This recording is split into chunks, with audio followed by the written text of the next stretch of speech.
Good morning. My name is Randy Scott. I'm the president of the Park City Museum. Behind me rests the Daly West Mine headframe. We're going to take you on an incredible journey today where we'll talk to historians, geologists, and engineers. They'll walk you through the history of its involvement with mining in Park City. You'll understand why it rests there. And then we'll also get you involved with key stakeholders and the vision of the community to preserve the structure for future generations. And then you'll be able to see it raise and land on its final resting place. It's going to be exciting, so come along with me.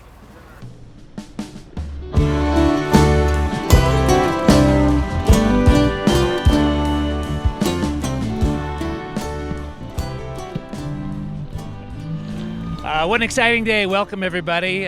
You're going to witness the next chapter in the history of the Daly West Mine. Specifically, we're working to raise the headframe of the Daly West Mine. I've got with me here the president of the Empire Pass Master Owners Association, Doug Ogilvie, to give us an idea of the scope of the project and get a little more details into it. Doug, welcome. Oh, thank you, Randy. It's a great day to be up here. We've got some beautiful weather. Today is really the culmination of about 4 years of hard work to make this a reality. The Daly headframe was originally built here in 1915. It's a huge 80,000 pound steel structure that collapsed back in 2015. So since 2015, everybody in town has been wondering, what do we do with it? How do we get this thing back? It's been an icon in Park City for years, and then suddenly it's a piece of mangled metal lying on the Montage's front lawn. It's my understanding it's a collaboration between Empire Pass Master Owners Association, Park City Municipal, Deer Valley, and then the Park City Museum's Friends of Ski Mountain Mining History. Can you give us a little bit of an idea of the history of that collaboration? Sure.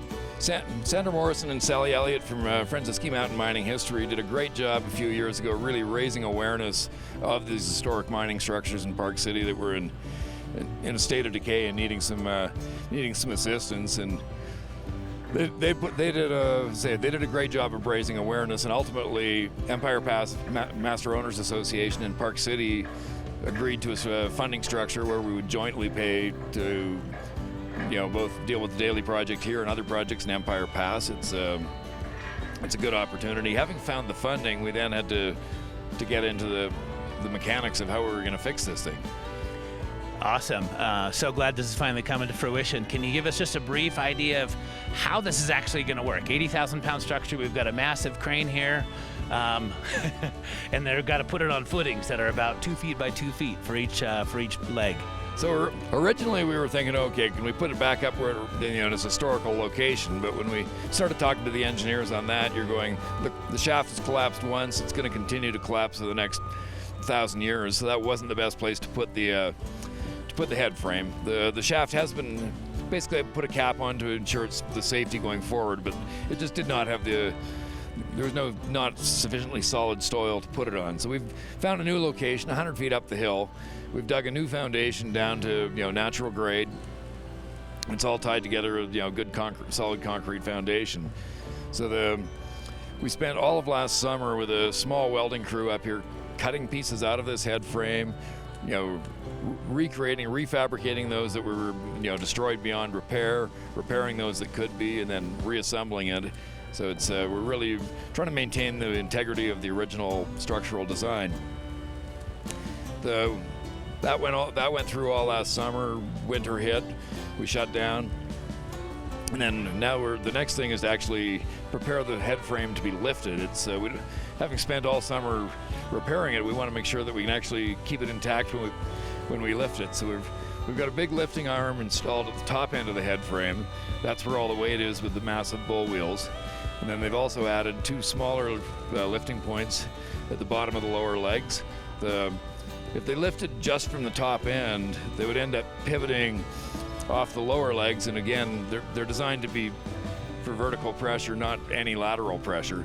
So the first thing we'll do is with a smaller crane, we will lift the bottom end of the headframe off the ground. Then the big crane will step in, lift the top end up, and ultimately pivot the whole headframe to vertical. Mm-hmm. Once the headframe is vertical, we'll disconnect the lower crane, the smaller crane, from the bottom section. And then the big crane will basically swing the entire headframe around 180 degrees to drop it onto the foundation we built last year. There's going to be a little bit of field fitting to make sure that everything ties together when we get there. But it's going to be fun. It's awesome to see all this come together. Doug, thanks for your time, and can't wait to see you after the event. All right. Well, thank you, Randy. Right on. Okay.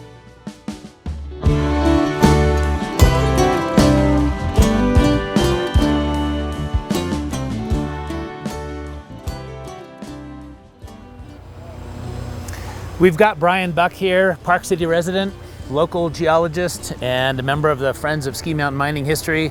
He knows the history of the Daly West Mine like no other. Brian, earlier, Doug Ogilvie was telling us about the Daly West headframe collapsing. Can you give us a little bit more detail behind that? Oh, sure, glad to. The Daly West headframe was operated as a ventilation point for the underground mine workings until mining ended in the 1980s. And then Jordanelle Special Service District maintained it as a ventilation point because they were still drawing water out of the drainage tunnels of the deep mines. But the maintenance of the shaft wasn't necessary because they weren't operating it. They weren't sending people down the entire shaft in the cage. So in 2012, there was some instability at the ground surface here. So Jordanelle Special Service District hired a contractor and they fixed that. A couple of years later in 2014, on the other side of the shaft, the same thing started to happen. And the ground started to cave into the shaft. But it was late in the fall and winter was approaching and there wasn't time to do that fix before winter. And so they covered it up with metal grating for safety. But on May 13th, 2015, the entire collar of the shaft fell in and a crater formed. It was about 35 feet deep and 40 feet wide. Wow. And when that happened, the entire head frame, which had been sitting on top of the shaft, tipped over and the front legs fell into this massive crater. And when that happened, a lot of damage occurred to the head frame. So Jordanelle Special Service District, they picked the head frame out of the crater, again had a contractor repair the shaft and fix it so that there were the safety hazards were taken care of, and they laid the head frame down on its side, damaged as it was, in the fall of 2015, and that's where it's at until this happened. Until, like Doug was telling you, the parties got together to fix it. But during that time frame between fall of 2015 and when Doug and the other folks, stakeholders, got involved, there was a lot of concern.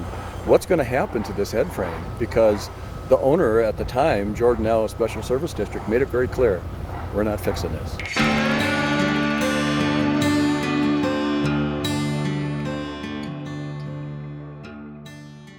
It has taken our team of probably 45 people who volunteered to be members of the committee when we first got started to make this thing happen.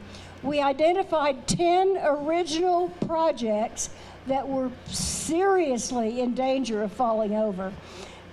After this one fell, it could have been an impetus for the whole thing because it happened before we actually got going.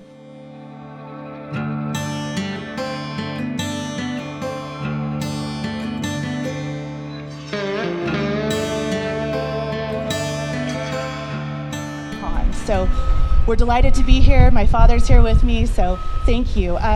We want to thank Deer Valley for securing the land for this project to go forward. We want to thank the Empire Pass Masters Association for providing the funding and the project management.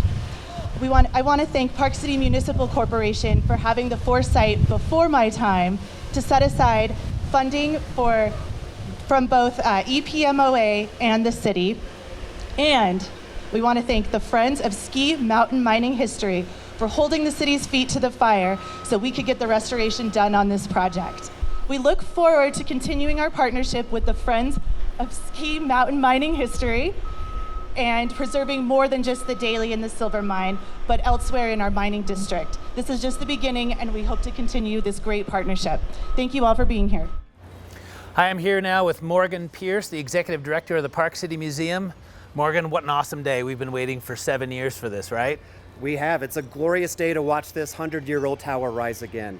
The mission of the Park City Museum is to preserve, protect, and promote Park City's history and historic sites. And there's no better example of that than the Daly West Headframe. One of our very active committees, the Friends of Ski Mountain Mining History, has been working tirelessly for these past 7 years to see this day come and to see this headframe rise. We have more than 50 volunteers working with the Friends on all of the structures that you see on the mountain that interpret and that tell the story of our mining history and heritage. You know, and we've been talking, Morgan, about headframes and shafts and miles of tunnels underneath us and water and everything. Of course, the average person walking around can't experience this. Can you give us a little bit of context about what they can experience at the museum as it relates to that? Sure. So it's very easy and safe to learn about our mining and skiing history at the Main Street Museum location. We have a lot of interactive and engaging exhibits with push buttons and moving parts. Probably the most exciting and engaging exhibit that's a favorite of young and old alike is our two-story Megamind exhibit, where you can see moving ore carts and the working pump pumping water out of the mine. You can see the ore carts moving on top of the mountain as well. There's a lot to see and there's a lot to learn about how mines worked in Park City a long time ago.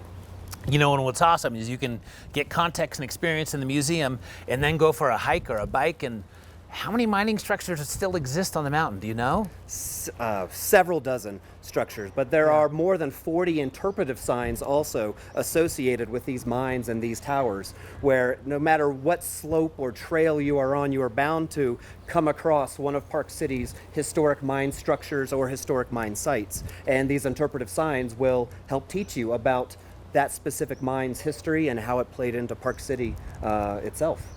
You know, that I believe that there's hiking and biking trail maps, so you can kind of do your own self-guided tour, but the museum, I think, also has docent-led tours, don't they? Can you tell us about it? You know, we do. We do member-only hikes on the mountain in the summer. The Friends of Ski Mountain Mining History also schedule a number of tours to go to some of our priority structures we're trying to save. And then when it starts to snow, we do ski tours, where we take the ski lifts up and we have a fun time skiing down the mountain and skiing to a lot of these structures. So it's a fun time to be had.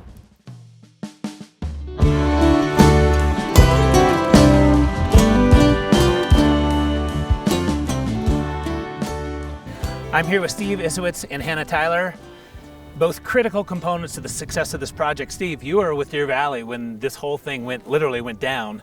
Can you talk to me about Deer Valley's participation in securing the land and securing the headframe? Sure. At the time in 2015 when the headframe fell over, it was obviously a big scramble to figure out how we're going to save it and put it back. And so it was moved from where it fell over onto the ski run back onto the parcel over the mine shaft. And a lot of parties had to come together to figure out just how it would be preserved. And Deer Valley obviously is a part of that because our land surrounds the headframe. Jordanelle Special Services District owned the headframe and the property at the time. Park City Municipal, clearly a big player, and the Empire Pass Master Owners Association. And so that effort really took quite some time to figure out because of the liability with the head shaft and the nature of the property under it not being stable to support it. And so Deer Valley stepped in, purchased the land and the headframe in order to secure it, and then also donated the land next to it that's more stable to be able to stand it back up. So we've all been working for several years to get to this point today where we see this come back up. And Deer Valley's always really been such a great community player in that regard to support preservation, whether it's land preservation or historical artifacts. And Hannah Tyler's here to continue that legacy that Deer Valley's worked really hard on in the past. So Hannah, the baton now gets passed to you. This has to be something you've got to be so proud of. Yes, I'm so proud of how far this community has come and how many organizations it took to get this far.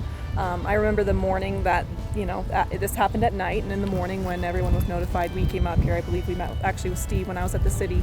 And it was a big feat, in my opinion, to get this done. And I think it took a lot of effort from Deer Valley staff as well as many members of this community. And I think we all need to be really proud of how far we've come and what's come out of this from a historic preservation standpoint. And so, I'm very happy to be raising a glass to the headframe and let it stand proudly near the Montage as well as near the Empire Express lift, and for all skiers who pass by to get to see it.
the perfect execution of the most incredible collaboration between professional tradesmen, committee members, volunteers, municipalities, and even private enterprise, all in honor of this monument dedicated toward the rich history of Park City mining.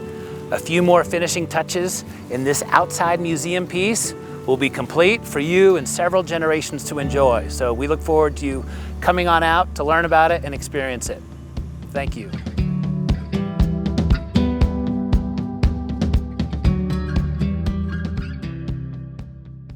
This is Don Roll, co-chair of Friends of Ski Mountain Mining History. Thanks to everyone involved in this great success.